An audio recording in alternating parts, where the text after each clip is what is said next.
Right news in details. దేశ రాజధాని ఢిల్లీలో పొలిటికల్ హై టెంపరేచర్ నెలకొంది. రేపటి నుండి 3 రోజుల పాటు జరిగే పార్లమెంట్ ప్రత్యేక సమావేశాల్లో దీనికి కారణం. ఇక చట్టసభలలో మహిళలకు రిజర్వేషన్లు కల్పించేందుకు వీలుగా ప్రస్తుతం ఉన్నటువంటి లోక్సభ స్థానాలను పెంచడానికి వీలుగా రాజ్యాంగ సవరణ బిల్లు తీసుకొస్తోంది. ఇక దీనికి 131వ రాజ్యాంగ సవరణ బిల్లు భారత రాజ్యాంగంలోని ఆర్టికల్ 55, 81, 82, 170, 330 అలాగే 332, 334Aలను కూడా సవరిస్తారు. ఇక కేంద్రం తీసుకుంటున్నటువంటి తాజా సవరణ ప్రకారం ప్రస్తుతం ఉన్నటువంటి లోక్సభ స్థానాలు 543 నుండి 850కి పెరుగుతాయి. నిజానికి లోక్సభ స్థానాలు 550 ఉన్నప్పటికీ ఎన్నికలు జరుగుతున్నవి మాత్రం 543 మాత్రమే.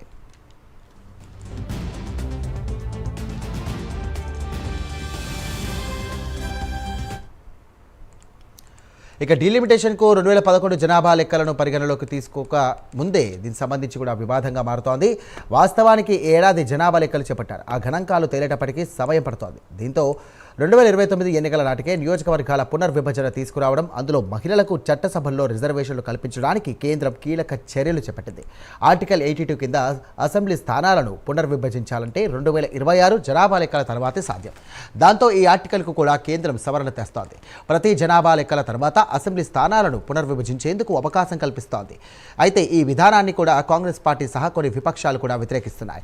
డీలిమిటేషన్ కమిషన్ ఏర్పాటు కోసం ప్రతిపాదించినటువంటి బిల్లులో అందుబాటులో ఉన్నటువంటి జనాభా లెక్కల ప్రకారమే అన్నది కేంద్రం వాదన. అంటే 2011 జనాభా లెక్కలే అందుబాటులో ఉన్నాయి. అలాగే డీలిమిటేషన్ కమిషన్ నివేదిక ఇచ్చే వరకు కూడా ఏ రాష్ట్రంలో ఎన్ని సీట్లు పెరుగుతాయన్నది క్లారిటీ రాకపోవచ్చు.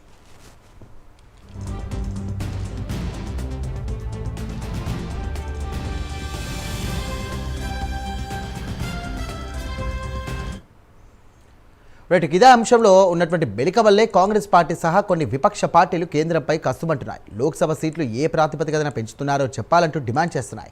ఇప్పుడు ఉన్నటువంటి సీట్లను 50% లెక్కన పెంచితే గనక కుటుంబ నియంత్రణ అమలు చేస్తున్నటువంటి దక్షిణాది రాష్ట్రాలు తీవ్రంగా నష్టపోతాయంటూ ఆందోళన చెందుతున్నాయి.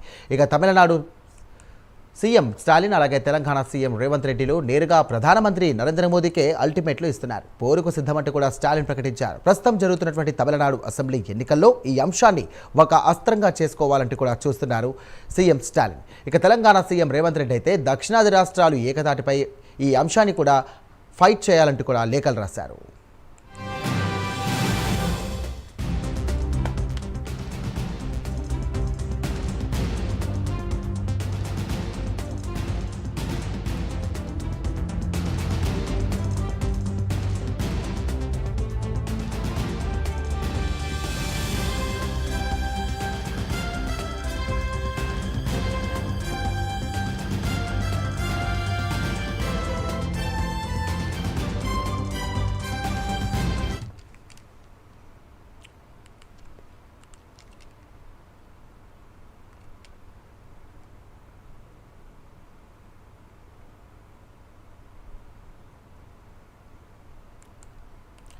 రైట్, దీంతో ఈ ఆర్టికల్ కూడా కేంద్రం సవరణ తెస్తోంది. ఇక ప్రతి జనాభా లెక్కల తర్వాత అసెంబ్లీ స్థానాలకు పునర్విభజించేందుకు అవకాశం కల్పిస్తోంది కేంద్రం. అయితే ఈ విధానాన్ని కాంగ్రెస్ పార్టీ సహా కొన్ని విపక్ష నేతలు వ్యతిరేకిస్తున్నాయి.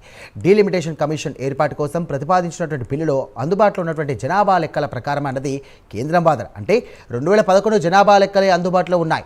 అలాగే డీలిమిటేషన్ కమిషన్ నివేదిక ఇచ్చే వరకు కూడా ఏ రాష్ట్రంలో ఎన్ని సీట్లు పెరుగుతాయన్నది క్లారిటీ రాకపోవచ్చు.